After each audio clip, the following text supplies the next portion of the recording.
साथ संगत जी, प्यार से कहना धन्यवाद जी। ये चाहे फिर ये मानवता का संदेश उस रूप में एक गुणों को अपनाने वाली बात, तो चाहे बेशक छोटी उम्र से ये पढ़ाई सिखाई जाए, पर ये जीवन में हम हमेशा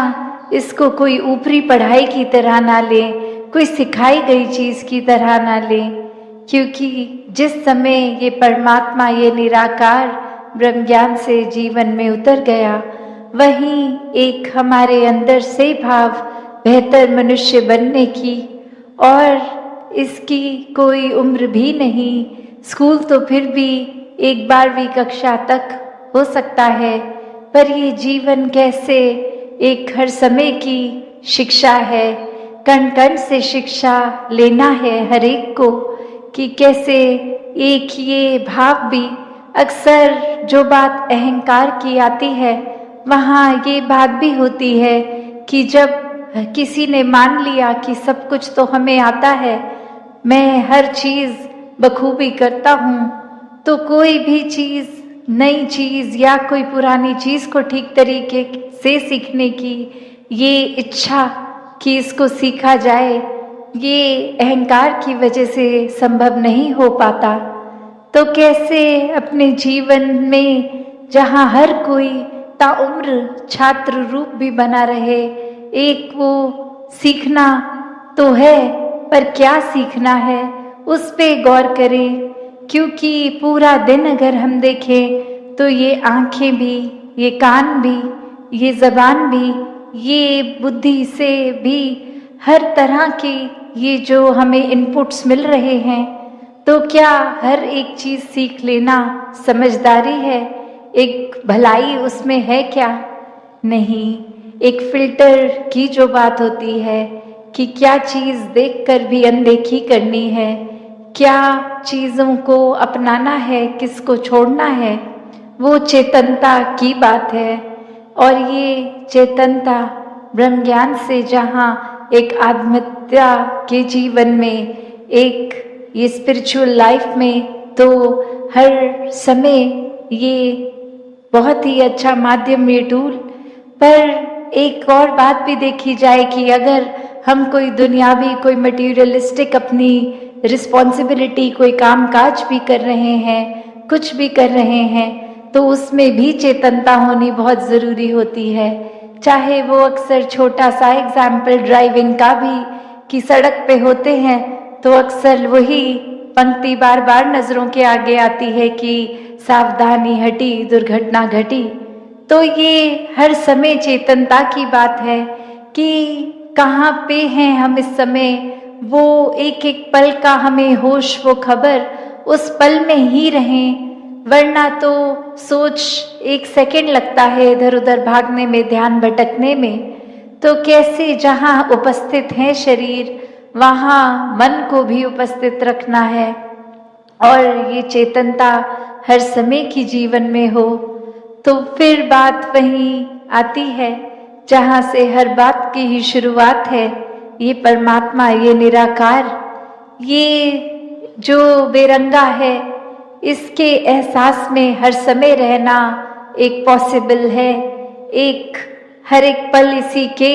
एहसास में जीना संभव है, और ये कोई बहुत कल्पना की कोई किताबी बातें नहीं हैं। हर कार्य करते हुए इसके ही एहसास में अगर रहा जाए, तो ये परमात्मा हमारे जीवन में और गहराई से उतरता है। कैसे फिर जहाँ बात अभी जिक्र भी अहंकार का हुआ, कि कैसे फिर मन हमारा अक्सर इतना ज़्यादा, किसी ने थोड़ी तारीफ क्या कर दी, वो ही बात में इतना अपने आप को श्रेष्ठ मानते हुए एक ऐसी विचारधारा के अंतर्गत रोज जीना, उठना, खाना, बैठना शुरू, कि अब हमसे श्रेष्ठ तो कोई नहीं। हर एक जीवन में हमने सोसाइटी में कुछ मान सम्मान पा भी लिया, तो वो मान सम्मान एक किसी तरह की अपनी ही अहंकार का कारण बने नहीं। जहाँ जिस रूप में भी हम जीवन में प्लेस्ड हैं, वो हमारे लिए अहंकार का कारण नहीं, विनम्रता का कारण होना चाहिए। कि अगर कोई जिम्मेवारी किसी रूप में है, चाहे वो घर के ही छोटे यूनिट में जिस तरह का भी, या समाज में या कोई भी, तो वो एक हमें अपॉर्चुनिटी मिल रही है, मौका मिल रहा है और सेवा करने का, अंदर से अपने पात्र को और खाली करने का। क्योंकि फिर वही बात जहाँ एक फाइन लाइन होती है, एक बहुत ही संकीर्ण सी एक रेखा, जो एक हमारे मनोबल की बात और एक अहंकार की बात, कि कैसे एक हम अपनी सेल्फ रिस्पेक्ट और ईगो के बीच में जो एक लाइन है, कि अक्सर हम ये बात तो हर किसी को सिखाया जाता है कि एक दूसरे का मनोबल बढ़ाओ, वो मोटिवेशन बढ़ाओ, पर कहाँ वो मोटिवेशन को अब हमारे ही मन में हमने उस तरह लेना है कि वो एक जिस काम के लिए है वो अपना काम उस तरह करे, वो अहंकार की तरफ ना जाए। अक्सर सूक्ष्म अहंकार की भी बात होती है कि हमें पता तक नहीं चलता कि कब एक छोटी सी जगह से ही हमारे अंदर अहंकार धीरे धीरे घुस रहा है।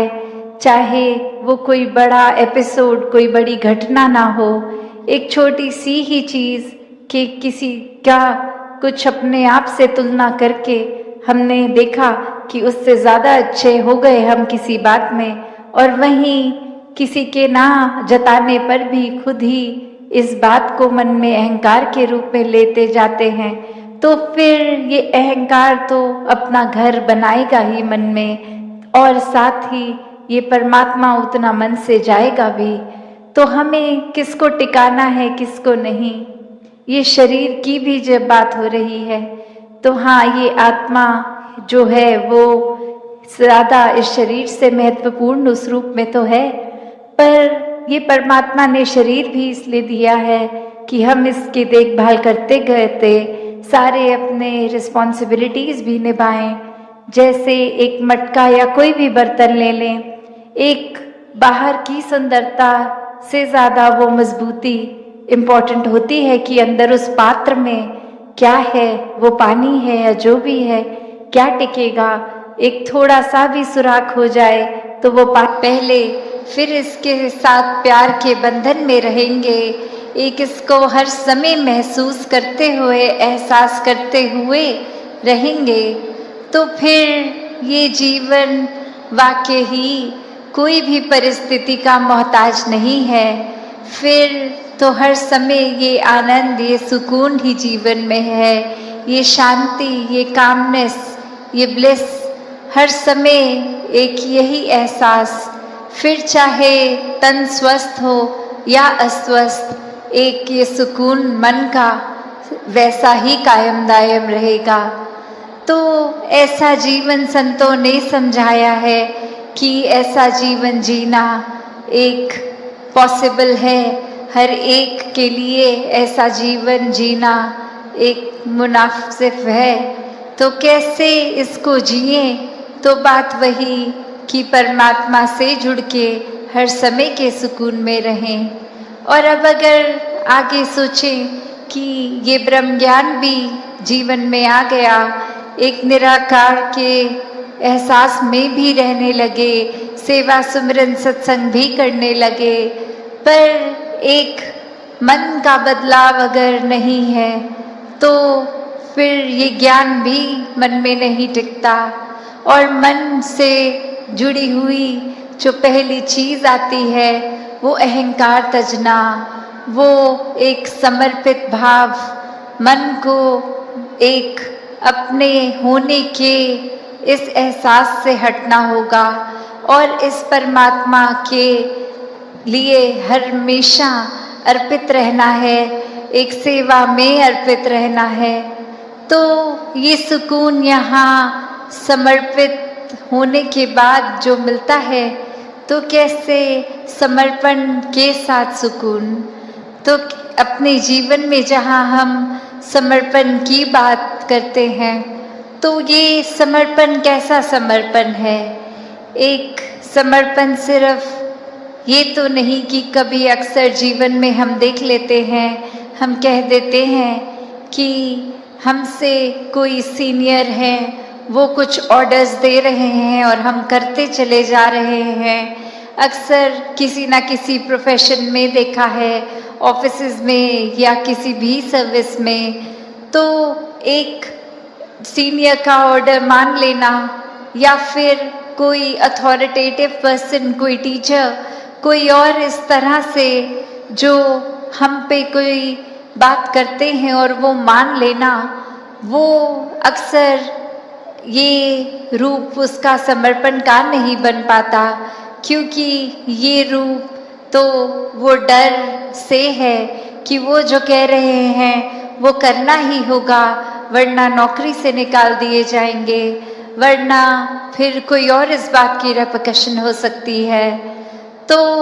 एक वो बात मानना वो हर प्रोफेशन में हो जाता है, पर मन वहाँ समर्पित नहीं होता। वो किसी भय के कारण या किसी और अन्य कारण से समर्पण होता है। तो यहाँ समर्पण होना मतलब एक दिल में प्रेम को रखते हुए प्रेम से समर्पित होना, ये प्यार से अपने आप को खोकर सिर्फ इस परमात्मा का होकर, ये समर्पित भाव मन का अगर इस तरह का समर्पण है तो वो मुबारक समर्पण है।